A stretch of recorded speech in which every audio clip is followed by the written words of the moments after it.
Go, baby! All right!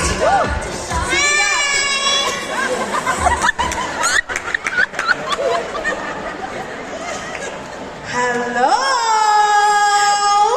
I love naman. Ganda mo naman. Okay. I want to be an ice cream girl. I can make ice cream because I'm white. Okay, dahil yan ang talent mo, heto na, kuhanin natin ang ice cream maker. Charot. Magagawa ka ba ng mga ice cream ngayon? Okay, Piano! Okay, so ganito muna kumare. I'm so excited. Really? I didn't know. It's not too obvious. Grabe naman, you're not too excited.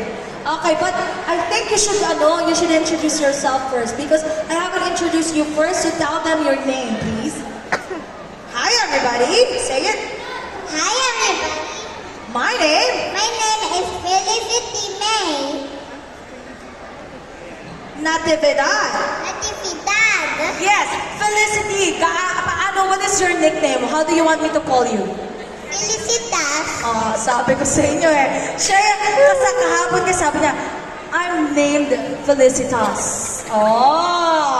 Okay. Nabago na po ba ang birth certificate? Padalawa na po ito, Mami. It's an indication na talaga pong Felicitas po ang favorite ng pangalan. Okay, Felicitas. Yesterday, what did you do? You sing, right? You sang, right?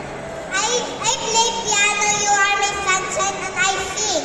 Okay, so this time you're gonna sing, and now you're gonna play it or you're gonna sing with piano, right? Yeah. So ikaw ba yung magpa-piano or you'll be the one who's gonna do the piano? Yeah. While singing? Yeah. Oh my God! So you're very talented, that's what you're saying?